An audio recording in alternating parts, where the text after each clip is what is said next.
Welcome to the Erasmus Foundation podcast. My name is Paul Nugent. Are you looking for answers to life and its meaning? Then this may well be the very podcast you need to listen to. In a series of podcasts, we are going to look at the difficult questions of life and apply spiritual knowledge to find out the answers. Hello. Today, we're going to look at something very serious indeed, an issue that's occurring across the other side of Europe in Ukraine. A despot, madman in a way, I think, of the name of Vladimir Putin, who seems to be causing so much heartache and issues across the world today. And in response to that, Bedina wished to talk about the art of aggression. So greetings, Bedina. Greetings to you. And thank you for allowing me to speak on this subject. My pleasure, Bedina. Now, let's start off with a straightforward question as we can get. And that is, why is this man doing this thing? Well, he has been planning this for quite some time now. He knows full well what he wishes to achieve by this action. He has prepared himself well. He has not been straight and honest when people have asked him why he should be accumulating such a large force of military vehicles and soldiers on the border around Ukraine. And he denied several times that he had any plans of aggression, which of course is entirely untrue. This has been going on for some years, and if you look at the history of this, going back to 2014 and beyond, you will see really what has been, in a way, a thorn in his side, because he has wanted to show to the world, and particularly his own people, how he is strong and is doing all he can, as he thinks or pretends, for the benefit of the people in Ukraine and the people of his country in Russia, who should be joined in a common understanding, a common cause, a common politics. So that is his justification. That is his reasoning for pursuing these aims by starting this war. Thank you, Bedina. Most people fail to understand what his purpose is in all this. Why is he doing it? He's doing it because if you review his history and where he developed his political leanings, having worked within the KGB, within a very militaristic background, he has formulated in his mind that the rights and the might of Russia should dictate these countries that were part of the original USSR should be maintained and replaced back in the control of Russia. They should be part of his political regime. Now, also, his excuse, and this is not entirely true, is that he feels threatened when all of these countries that were part of Russia at one time are now aligning themselves with the West, and he might see that as a betrayal of these Russia type people showing their alliance and their goodwill towards the West. Now, that might be a little irksome for a dictator of Russia, but really it is not the excuse in reality for forming this aggressive war, because in truth there is no threat from Europe, from America, from the West generally speaking. But to justify this to his own people, he is suggesting that there is indeed a threat there. So he is responding accordingly. And that, of course, is not true. One of the things I find interesting, Bina, is the fact that he doesn't stand alone. There are other people that are following in his footsteps. And how does he attract their support? And, it's very difficult to understand. They are paid well. They are promised much. And they know that if they fulfill all that he might wish, they would gain materialistic by these means. Very simple. And how does he justify? I suppose you've already told me that. Really, how does he? Do you think he really justifies it with the rest of the world, or doesn't he care? To a degree, he has an overinflated ego, this man, and believes in his own strength. And by that way of thinking, he believes he is mighty and strong, and he will lead his people and do all that he thinks they should admire him for in bringing about progress within Russia.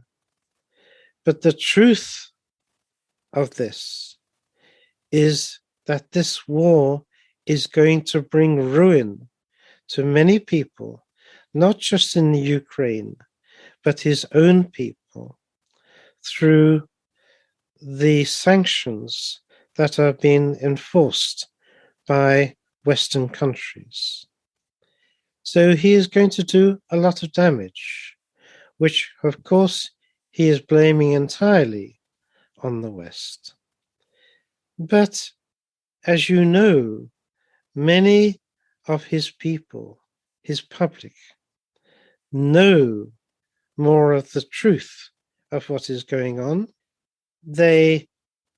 Many of them have suspected, and some of them know, that he remains in power illegally when the man he put in jail as his opponent politically was, in fact, the one who should be in his position now.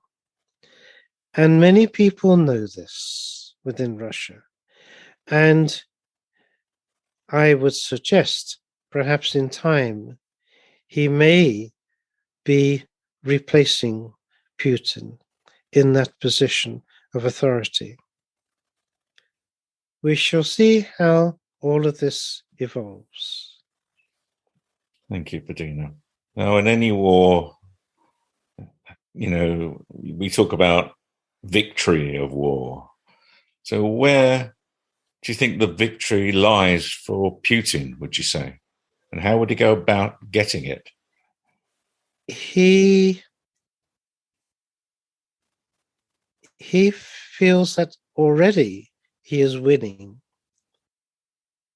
by what he is achieving, by having his soldiers doing so much damage within Ukraine. His aim is to destroy everything so that he can then walk in and take over the country entirely, regardless of its people and their wishes. He will just destroy everything that is in his way. And that is the nature of this man and his political endeavors and his designs. He is completely ruthless because in his own mind, in his own beliefs, he believes he is entitled to do this because he's regaining what Russia had lost, in his view. Nothing to do with what the people want. It is entirely justifiable in his eyes because Russia had lost much, which he believes she's entitled to get back. It's interesting, Vadina, that what you're saying there, all the traits that he demonstrates to the world is in fact the same traits, isn't it, of someone who is definitely evil.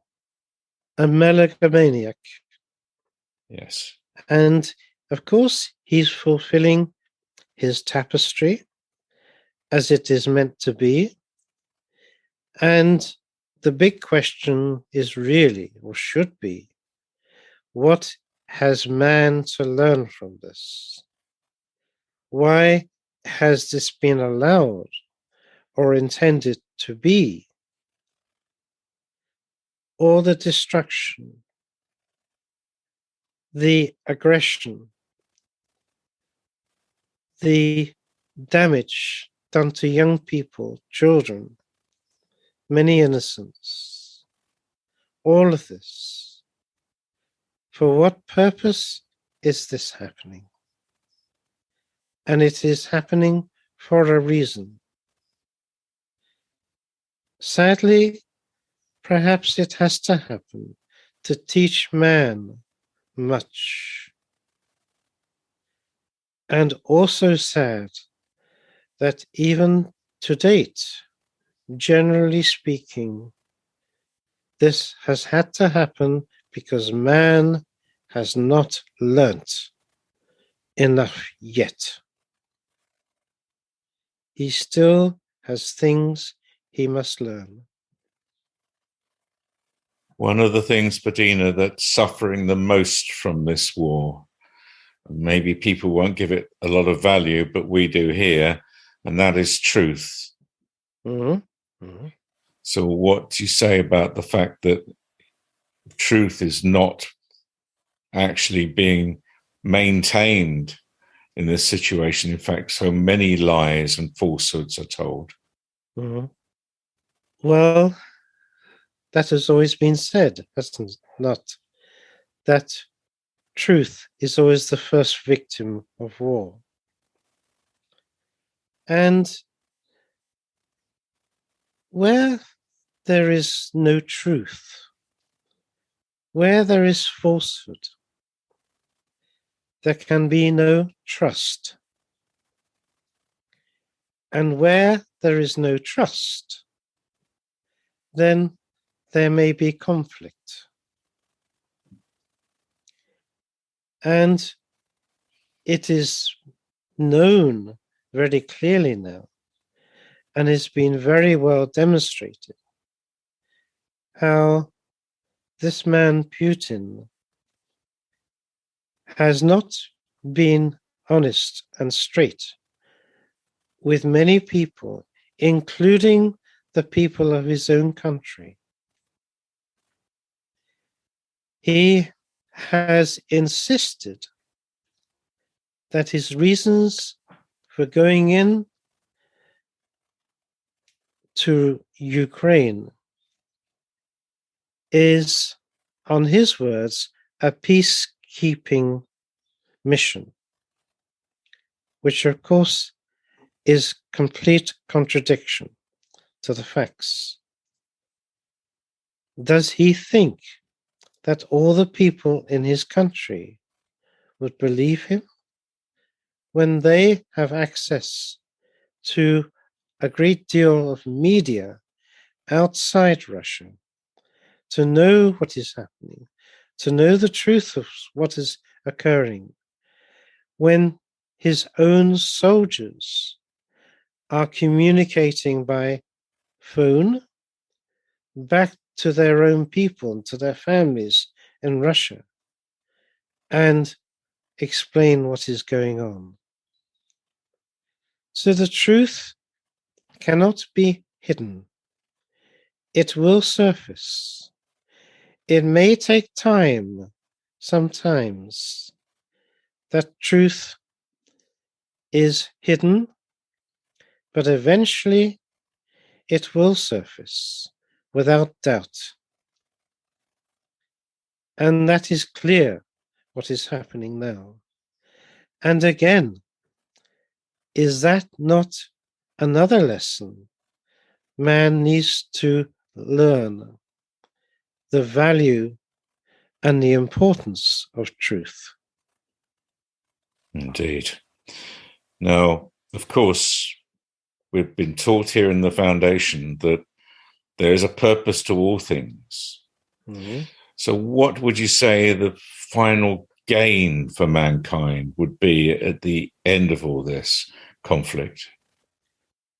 I think it will help to break down barriers between East and West. Now, perhaps that might seem strange when this man is causing a great deal of conflict, mistrust, and war between the East and the West. But when the people of his country will want to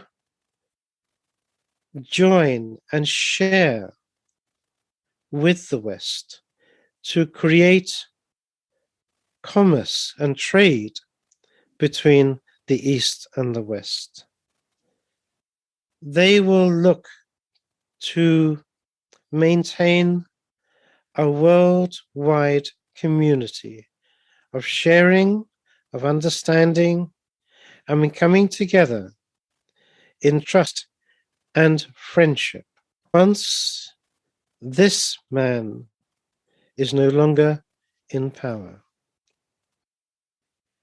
And that will demonstrate to the world a great deal, I would suggest to you.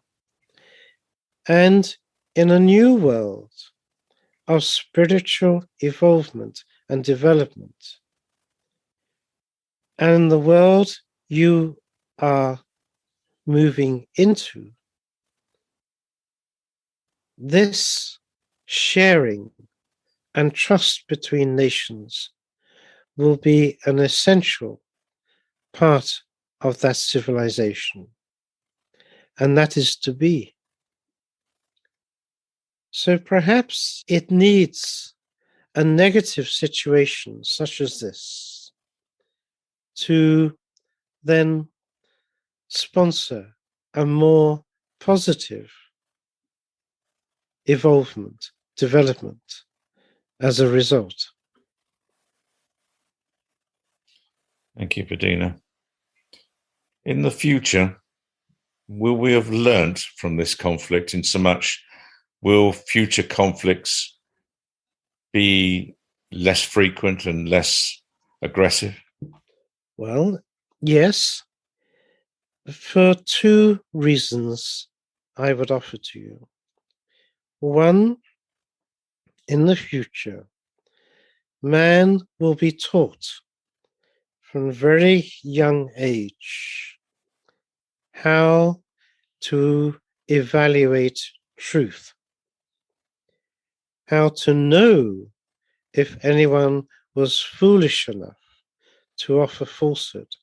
It will be seen, it will be understood, and in that way, there can be no mistrust, no conflict in the future, because truth will abound. Truth and spiritual strength and courage will be foremost. So evil will find it difficult to hide behind falsehood, behind the mask of falsehood. So truth will always be foremost in all things. That is one point. There is also something else which is developing in your world, and it will develop more, that the mind, the spiritual self, not the brain, the mind, will surface more, will be used more, the more spiritual self of people. The brain being just the physical computer of the body. But the mind will gain strength and surface more. And with this, any potential conflict will be eradicated by means of thought, the mind, and what you understand as computers at the moment will be developed so much more along the lines of biological, natural computers, which will provide the means with thought and the mind to prevent any physical aggressive attitude and action to be controlled and prevented from gaining any strength of force.